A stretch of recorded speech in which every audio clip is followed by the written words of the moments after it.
오늘은 도마라고 하는 예수님의 제자에 대해서 말씀을 나누겠습니다. 도마에 관한 기사가 24절부터 29절까지 나오고 30절, 31절은 성경이 왜 쓰여졌는가, 성경의 기록 목적에 대해서 나옵니다. 자, 우선 도마가 어떤 인물인가 24절, 25절 두 절을 함께 읽어보겠습니다. 시작. 12제자 중에 하나로서 디두모라 하는 불리는 도마는 예수께서 오셨을 때 함께 있지 아니한지라. 다른 제자들이 그에게 이르되 우리가 주를 보았노라 하니 도마가 이르되 내가 그의 손에 못자국을 보며 내 손가락을 그 못자국에 넣으며 내 손을 그 옆구리에 넣어보지 않고는 믿지 아니하겠노라 하니라. 아멘.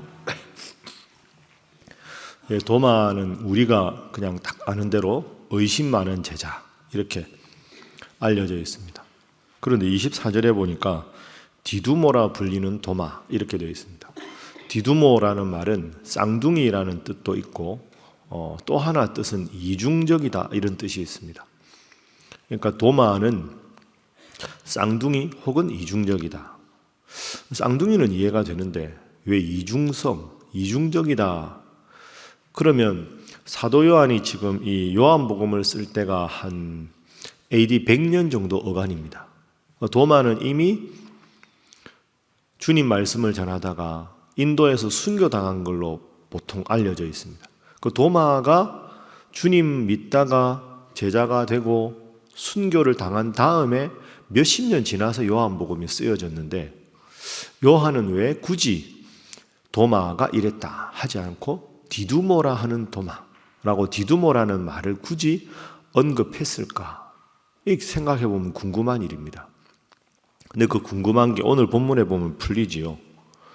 이 도마는 의심 많은 제자라. 25절에 보니까 다른 제자들이 다 주님 보았다고 하는데 나는 그때 못 봤다.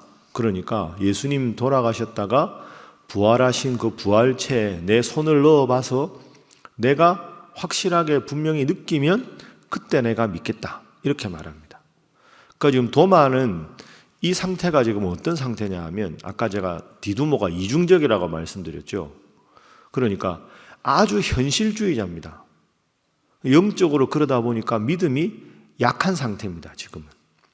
그런데 이 디두모라고 하는 도마가 이 사건 이후에 예수님을 잘 믿고 인도에까지 가서 복음을 전하는 위대한 복음 전도자가 됩니다.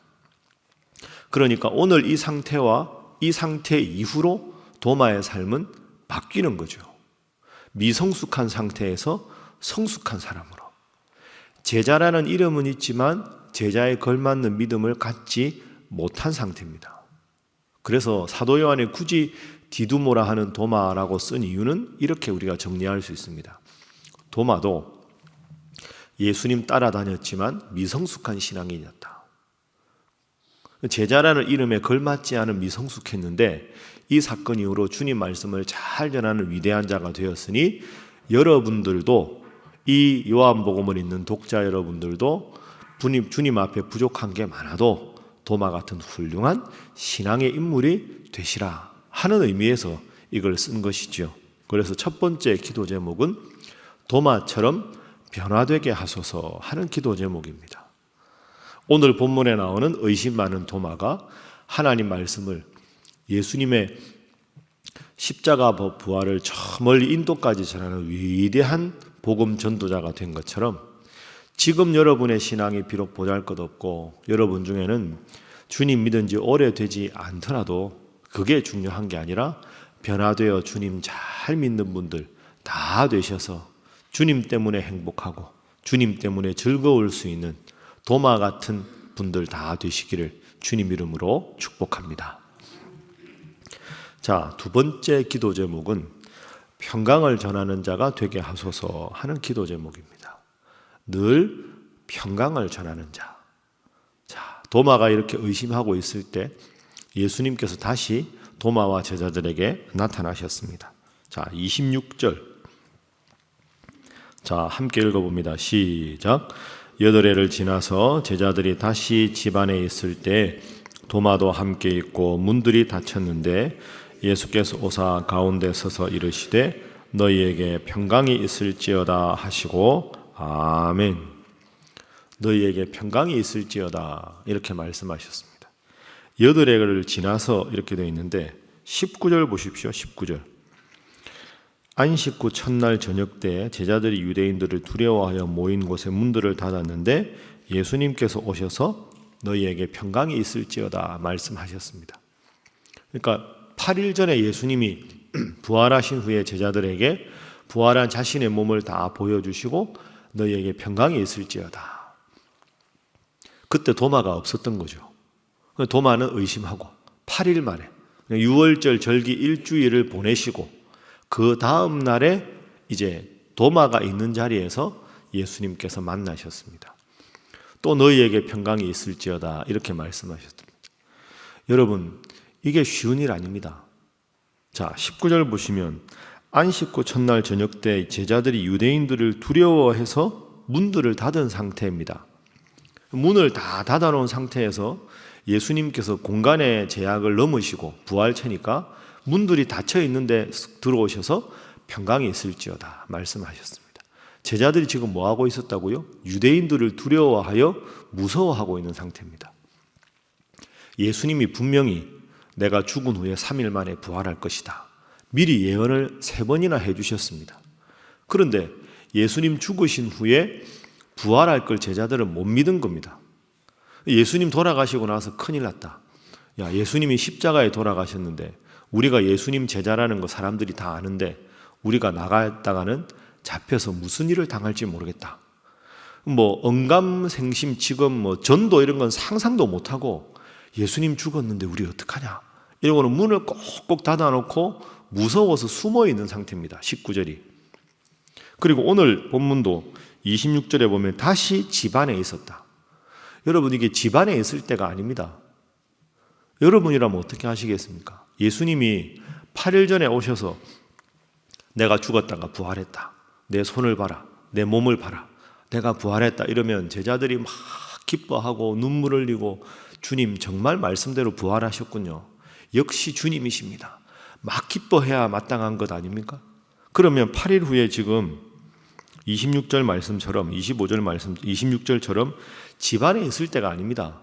나가서 전도해야 되는 상황이죠. 제자니까 예수님이 부활하셨다는 걸 모르니까 그걸 막 전하고 기뻐해야 되는 상황에서 제자들은 집안에 있습니다. 여러분이 예수님이라면 어떻게 하시겠습니까? 제가 아직 사람이 좀 덜 돼가지고 저는 제자들한테 딱 가서 제가 화를 막 낼 수는 없으니까 평강이 있을지어다 하고는 야, 미안한데 내가 오늘은 진짜 한마디만 하자. 그렇게 할 것 같습니다. 그럼 제자들이 놀랄 거 아닙니까? 너 해도 진짜 너무하다. 야, 어떻게 3년간 내가 그렇게 죽은 사람도 살리고 보리떡 5개 물고기 2마리로 그 많은 기적도 행하고 무리도 걸어오고 죽었다가 부활해서 내 몸까지 일주일 전에 다 보여줬는데 어떻게 너희들은 제자가 돼가지고 이러고 있냐. 야, 진짜 내가 창피하다. 어떻게 내가 너희들을 믿고 제자를 했는지 참 내가 답답하다. 내가 답답해. 이 정도 한마디 하시고 제자들이 다 고개 푹 숙이고 있습니다. 야, 괜찮다. 이제 고개 들어. 앞으로 잘하면 돼. 알았지? 화이팅. 뭐 이렇게 하고 해야 될 분위기입니다 지금. 근데 예수님은 한마디도 안 하십니다. 두려워서 문 꼭꼭 닫고 덜덜 떨고 있는데도 너희에게 평강이 있을지어다. 8일 후에 와도 너희에게 평강이 있을지어다. 도마, 너 나가. 너 안 되겠어. 이것도 없습니다. 도마야, 의심하냐? 한번 봐라. 다시 보여줄게. 만져봐. 넣어봐. 야, 이게 예수님 수준입니다. 원수 갚는 것, 잘못한 것 지적하는 것, 여러분 가만히 생각하면 다 큰 어른이 지적한다고 바뀌지 않습니다. 그죠? 다 큰 어른한테 잔소리한다고 사람이 바뀌는 게 아닙니다. 하나님이 바꿔주셔야 되고 성령님이 바꿔주셔야 하는 겁니다. 그러니까 이 제자들이 이렇게 소심해서 문 꼭꼭 닫고 있는데 예수님이 한마디라도 하셨으면 이 제자들이 그 한마디에 정신 차려서 전도했을까요? 아닙니다. 그 한마디 듣고 전도할 분들이면 벌써 나가서 전도했죠. 그러니까 제자들이 있는 모습 그대로 놔두는 겁니다. 괜찮다. 평강이 있을지어다. 제자들이 언제 변합니까? 예수님이 끝까지 믿어주셨을 때 제자들이 변합니다. 오순절 마가의 다락방에 120명 모였을 때 성령이 충만했을 때 변화가 된 겁니다. 내가 지적한다고 변화되는 게 아니라 하나님이 변화시켜 주셔야 변화되는 줄로 믿습니다. 그러니까 우리가 할 일은 끊임없이 평안만 비는 겁니다. 제가 신학교에서 학생들 가르치면 학생들이 그런 질문 은근히 많이 하거든요. 제가 오늘도 수업하러 가는데요. 교수님, 설교하면 성도들이 변하나요? 이렇게 묻습니다. 이제 교육 전도사들이니까 설교를 할 거 아닙니까? 설교하면 교인들이 변하나요? 제가 뭐라고 대답할까요? 변화를 기대하지 마라 그럽니다. 아니 교수님, 변화를 기대하지 않고 어떻게 설교자가 설교를 합니까? 그게 중요한 겁니다. 설교자가 할 일은 하나님 말씀을 올곧게 전하는 것까지가 설교자가 할 일입니다. 말씀으로 성령 하나님이 변화시켜 주시는 건 하나님의 몫이지, 목사가 특정한 분들이 변화될 걸 기대하고 그분들을 마음에 심고 저분 변화시켜야 된다고 설교하는 건 인간적인 겁니다. 변화 안 되면 목사가 실망하는 거 아닙니까? 목사는 교인들이 변화되기를 기대하는 게 아니라 기대하는 마음으로 말씀만 잘 전하고, 변화되지 않으면 변화될 때까지 말씀을 전하고, 변화의 주체는 목사의 설교가 아니라 성령 하나님입니다. 여러분, 이거 아주 중요합니다. 여러분 자녀들한테도 마찬가지입니다. 여러분이 자녀들에게 다 이르기도 하고 기도하셔야지요. 변화되지 않는다고 상처받으시면 안 됩니다. 변화는 주님이 원하시는 때, 주님이 원하시는 방법으로 변화시켜 주시는 줄로 믿습니다. 정리하면 예수님이 왜 평안을 말씀하셨을까? 제자들에게 꾸지람했다고 제자들이 변하는 게 아닙니다. 있는 모습 그대로, 약한 모습 그대로 받아주시는 거죠. 그러면서 성령 하나님이 때가 되면 너희들을 변화시켜서 위대한 복음 전도자가 될 것이니 나는 너희들에게 평안만 전하겠다. 이게 예수님의 뜻입니다. 그래서 여러분, 때로 우리가 실수하는 게 여기까지 말해야 되는데 한마디 더 하고, 여기까지 해야 되는데 더 상처를 주고 모욕을 줘서 관계가 더 나빠지는 경우가 많지 않습니까? 끝없이 힘들고 어려워하는 분이 있으면 그분을 위해서 기도하고, 그분의 변화를 위해서 기도는 하되 변화되지 않는 상황이라고 실망하지 않고 변화는 주님께서 시키시는 것이다 생각하고 평안을 빌어주시는 여러분 모두가 되시기를 주님 이름으로 부탁합니다. 자, 마지막 세 번째 기도 제목은 말씀을 통해서 믿음이 성숙하게 하소서 하는 기도 제목입니다. 말씀을 통해서 믿음이 성숙하게 하소서. 자, 오늘 본문 말씀 31절 한번 보겠습니다. 자, 31절 함께 읽습니다. 시작. 오직 이것을 기록함은 너희로 예수께서 하나님의 아들 그리스도이심을 믿게 하려 함이요 또 너희로 믿고 그 이름을 힘입어 생명을 얻게 하려 함이니라. 아멘. 이 요한복음 20장 31절은 우리가 아주 중요한 요절이라고 외우지 않는데 제가 보기에 이게 아주 중요한 요절입니다. 하나님이 왜 성경을 주셨을까?